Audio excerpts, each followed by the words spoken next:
Everyone, स्वागत है आपका इस प्यारे से यूट्यूब चैनल पे। मेरा नाम है श्योर और मैं बीएससी नर्सिंग सेकंड ईयर का स्टूडेंट हूँ।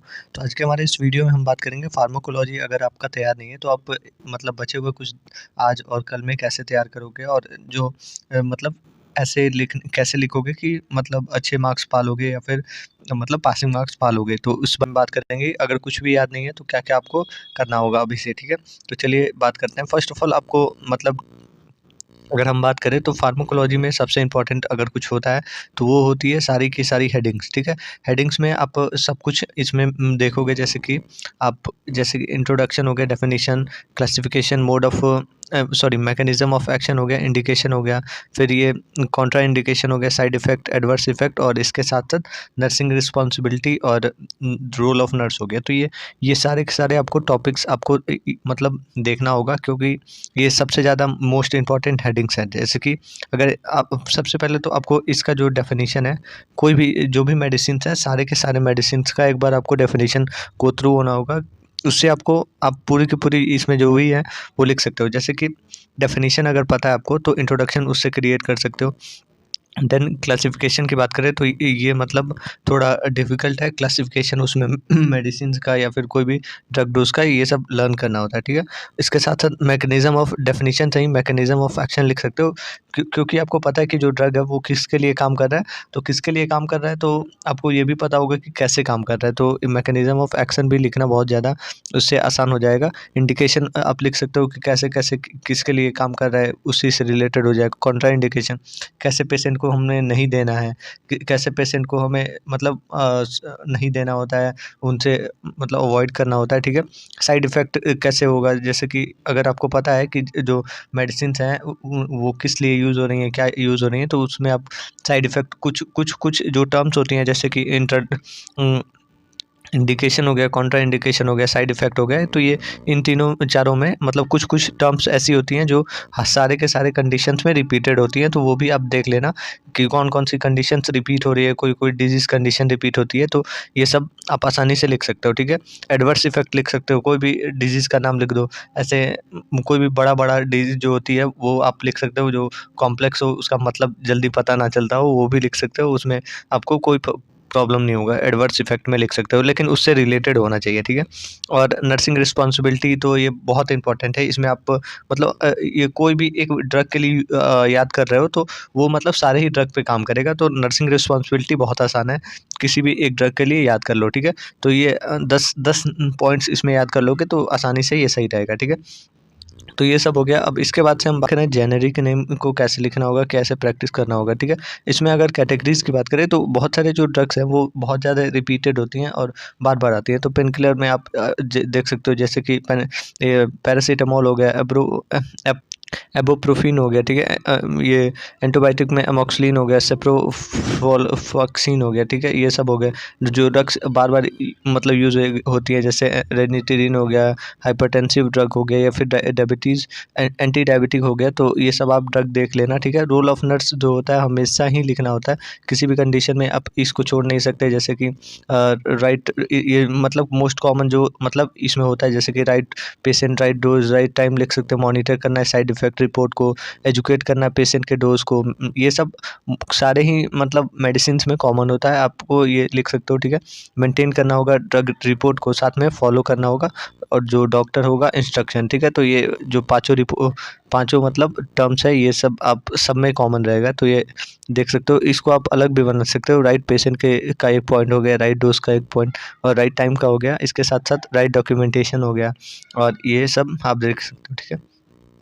देन आगे देखें तो डेफिनीशन। डेफिनीशन ही एक ऐसा चीज़ है जो किसी भी मतलब कुछ भी आप लिख रहे हो तो डेफिनीशन जो है एग्जामिनर को बहुत ज़्यादा मतलब अगर अच्छा लग गया तो वो आगे पढ़ता ही नहीं है, उसको आपको अच्छे से लिखना है। डेफिनीशन इंट्रो चाहे कैसे भी लिखो, डेफिनीशन आपको अच्छे से लिखना है। प्रॉपर मतलब 3-4 वर्ड 3-4 मतलब लाइन्स में भरना है, और उसको प्रॉपर कॉमा करके बनाना है, ठीक है। इंट्रो हो गया, डेफिनीशन हो गया। डेफिनीशन से ही जो मतलब अच्छे से याद कर लो डेफिनीशन, उससे ही सब कुछ हो जाएगा, ठीक है।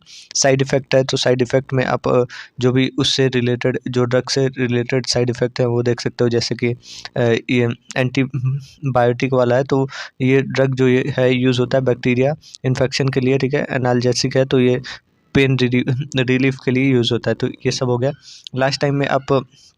लास्ट टाइम जो टॉपिक्स हैं जो याद कर सकते हो, जैसे कि ये सब जो टॉपिक्स है वो याद कर सकते हो, जैसे कि एंटीबायोटिक हो गया, एनाल्जेसिक हो गया, एंटीपायरेटिक हो गया, और ये एंटासिड हो गया, ये नट्स रोल हो गए। तो ये सब आप मेंशन कर सकते हो उसमें, ठीक है।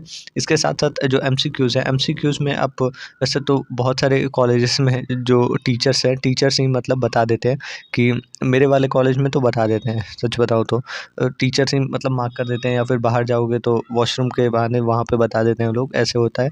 लेकिन अगर बात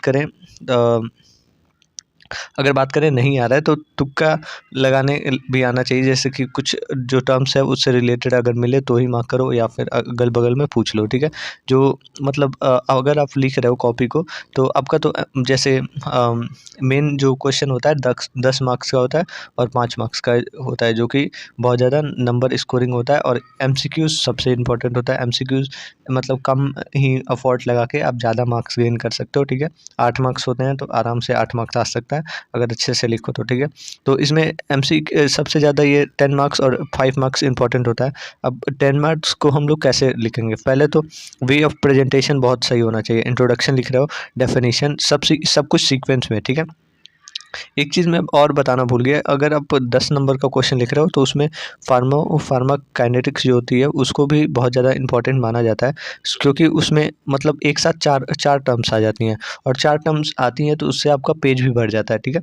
जैसे कि जो ड्रग है वो कैसे आया, कैसे एब्जॉर्ब हुआ, कैसे मेटाबॉलिज्म हुआ उसका, और कैसे एक्सक्रीट आउट हुआ, एब्जॉर्प्शन, फिर डाइजेशन, फिर मेटाबॉलिज्म, और ये एक्सक्रीट आउट कैसे हुआ। तो ये चारों टर्म्स आपको फार्माकोकाइनेटिक्स में लिखने रहते हैं, मेजर करना होता है, ठीक है, मेंशन करना होता है, ठीक है। प्रॉपर तरीके से मेंशन करना होता है मैकेनिज्म ऑफ एक्शन के बाद या पहले, ठीक है। तो ये सब हो गया, ठीक है। पहले तो वे ऑफ प्रेजेंटेशन जो है वो नीट तरीके से होना चाहिए। जो भी आप पॉइंट्स हेडिंग्स दे रहे हो, जैसे कि इंट्रो, डेफिनेशन, ये सब आपको प्रॉपर स्केच का यूज़ करना होता है। हेडिंग जो है वो अंडरलाइन होना चाहिए, पॉइंट में लिखना चाहिए, और साथ में रोल ऑफ नट से जो है लास्ट एंड करना होगा। तो ये सब आप कर सकते हो, ठीक है। तो अब इसमें मैं एक एक एग्जांपल के साथ मतलब बता देता हूँ। एंटीहिस्टामिन वैसे मुझे लग रहा है कि ये आ सकता है, ठीक है। एंटीहिस्टामिन मुझे मतलब पता नहीं क्यों लग रहा है, क्योंकि ये दो चैप्टर्स में है, दो मतलब जैसे कि अगर हम बात करें तो ईएनटी वाले में भी है, और साथ में जो स्किन वाला प्रॉब्लम है तो उसमें भी ये दिया हुआ है। तो एंटीहिस्टामिन मुझे इंपॉर्टेंट लग रहा है, तो इसीलिए मैं बता रहा हूँ, ठीक है। एंटीहिस्टामिन की अगर बात करें तो ये मतलब एक ड्रग है जो कि ब्लॉक करता है एक्शन ऑफ हिस्टामिन का, जो भी केमिकल इन्वॉल्व होते हैं एलर्जिक रिएक्शन के अंदर, जो यूज़ करते हैं मतलब treatment of allergy, cold, itching, और जो भी हमारे अलग अलग प्रॉब्लम्स होती हैं, ठीक है। अब हम डेफिनेशन की बात करें तो यहाँ पे आप देख सकते हो कितना अच्छे से लिखा हुआ है। जो एंटीहिस्टामिन होता है वो मेडिकेशन होता है जो इनहिबिट करता है इफेक्ट ऑफ हिस्टामिन को, ठीक है। इनहिबिट करता है इफेक्ट ऑफ हिस्टामिन को बाय ब्लॉकिंग हिस्टामिन रिसेप्टर्स को, ठीक है। जो एंटीहिस्टामिन होता है मेडिकेशन होता है जो कि इनहिबिट करता है हिस्टामिन के मतलब इफ़ेक्ट को, जो कि ब्लॉक करता है फर्स्टली हिस्टामिन के रिसेप्टर को, जिसमें हमारा H1 और H2 रिसेप्टर होते हैं हमारे बॉडी के अंदर, ठीक है। तो ये इस तरीके से होता है।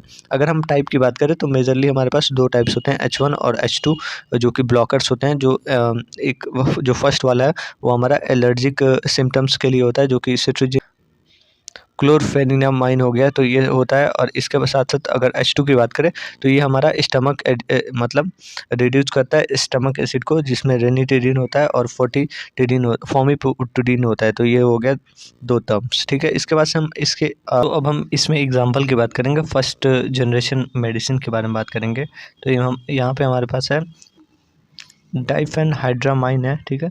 इसके साथ साथ क्लोरोफेनरामाइन है, ठीक है। इसके बाद से सेकंड जनरेशन मेडिसिन की बात करें तो लोराटिडीन है, इसके साथ साथ सेट्रिजिन है, ठीक है। अगर हम मतलब H2 रिसेप्टर में देखें तो रेनिटिडीन है, जो कि एसिड फ्लक्स के लिए होता है।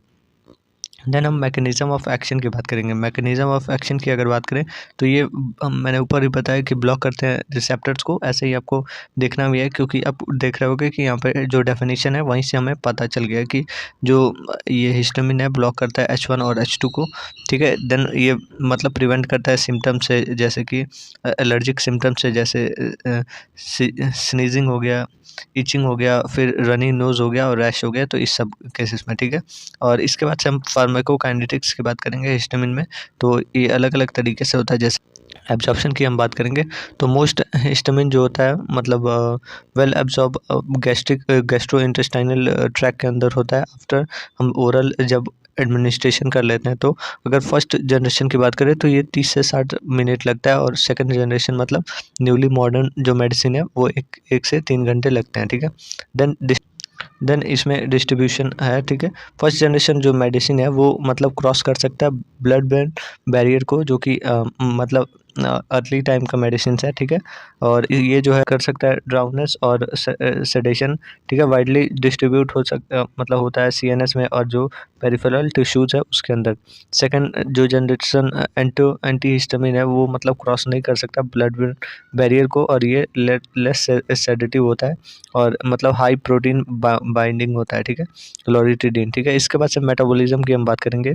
मेटाबोलाइज होता है मेनली ये लीवर के अंदर एंजाइम्स के साथ, जो कि हम लोग बोलते हैं साइटोक्रोम्स P450 एग्जाम्पल हो गया, ठीक है। सेकंड जनरेशन की अगर बात करें तो ये प्रो मतलब ड्रग होती है उसको, मतलब ये इसी का नेक्स्ट वर्जन होता है। जो एंजाइम्स है इसके साथ अटैच हो जाते हैं, जैसे कि लोराटिडीन है तो ये हमारा डिसलोराटिडीन हो गया, और ये जो है मतलब प्रॉपर तरीके से एडवांस वर्जन हो गया यूज़ के लिए, ठीक है। तो इस तरीके से मेटाबॉलिज्म होता है और देन यूज़ हो जाता है। उसके बाद हम लास्ट एक्सक्रीशन की बात करेंगे। तो एक्सक्रीशन होता है ये हमारा यूरिन और जो भी हम फीकस पास आउट करते हैं उससे। अगर हम इसके हाफ लाइफ की बात करें तो ये फर्स्ट जनरेशन जो है वो हम मतलब 4 से 12 आवर के अंदर होता है, और उस जो सेकंड जनरेशन है वो 12 से 24 आवर के अंदर होता है। वंस मतलब एक डोज अगर हम लेते हैं तो वंस डेली, ठीक है। इंडिकेशन में हम जैसे हमने बताया था, इंडिकेशन में जैसे कि उससे रिलेटेड आप एलर्जिक राइनाइटिस लिख सकते हो। इसमें जैसे देख लो मेनली वो किस लिए था, एलर्जी के लिए था। तो एलर्जी से रिलेटेड इसमें मेडिसिन मतलब प्रॉब्लम्स को लिख लो, जैसे कि ये एलर्जिक राइनाइटिस हो गया, फिर यूरिटिकारिया हो गया, फिर एनाफेलेक्सिया हो गया जो कि एड्रेनलिन से मोशन सिकनेस हो गया फर्स्ट डिग्री के लिए, और एसिड फ्लक्स हो गया ये H2 ब्लॉकर के लिए, ठीक है। अब हम साइड इफ़ेक्ट की बात करेंगे तो ड्राउनेस होती है, ड्राई माउथ हो जाता है, डिजीनेस होती है, और ये हेडेच होता है। तो ये सब आप लिख सकते हो। जीआई जो है अपसेट होता है सेकंड जनरेशन मेडिसिन के साथ। एडवर्स इफेक्ट में आप कन्फ्यूज़न लिख सकते हो, एलर्जिक रिएक्शन लिख सकते हो, इसके साथ साथ जो लीवर टॉक्सिसिटी है वो भी लिख सकते हो ओवर डोजिंग की वजह से, ठीक है। तो ये सब आप देख लो कैसे कैसे लैंग्वेज में मतलब डाला गया है, जैसे कि कन्फ्यूज़न हो ही सकता है, जैसे कि ज़्यादा यूज़ कर लिया तो एल्डरली में। अब दूसरा जो रिएक्शन है वो एलर्जिक रिएक्शन भी हो सकता है, और तीसरा अगर देखोगे तो ओवर डोजिंग भी लिख सकते हो किसी भी केस में, ठीक है। टॉक्सिसिटी ओवर डोजिंग से हो सकती है, जो कि ड्राउनेस, हेलुसिनेशन और कार्डियक इश्यूज हो सकती है। इसके साथ साथ ये रिक्वायर्ड होता है सपोर्टिव मतलब ट्रीटमेंट के लिए। और देन हम लास्ट रोल ऑफ नर्स की बात करेंगे। तो वो पाँचों टर्म्स तो आप लिख ही सकते हो, साथ में आप चेक कर सकते हो। एलर्जी को देने के पहले एजुकेट करोगे पेशेंट को कुछ भी मतलब ड्रिंक ना करने के लिए जो कि ड्राउजीनेस लाए, ठीक है। मॉनिटर करोगे सेडेशन और वाइटल साइन को, अवॉइड करोगे अल्कोहल को, यूज़ करोगे ड्रग इंटरेक्शन को, इन्फॉर्म करोगे ड्रग इंटरेक्शन को, और इसके साथ साथ इनकरेज करोगे फ्लूइड इनटेक, मतलब अगर ड्राई माउथ है तो ये सब आप देख सकते हो। और इसमें निमोनिक्स है, निमोनिक्स ये सब हो गया, ठीक है। तो अगर आपको ये वीडियो अच्छी लगी हो, इन्फॉर्मेटिव लगी हो, तो लाइक करना और चैनल को भी सब्सक्राइब करना, क्योंकि बहुत सारे लोग ऐसे ही देख लेते हो और सब्सक्राइब नहीं करते हो। जल्दी से सब्सक्राइब कर लो, ठीक है। मिलते हैं नेक्स्ट वीडियो में। अगर आपको ये वीडियो अच्छी लगी हो तो लाइक भी करना और शेयर भी करना अपने दोस्तों के साथ। Thank you, have a good day.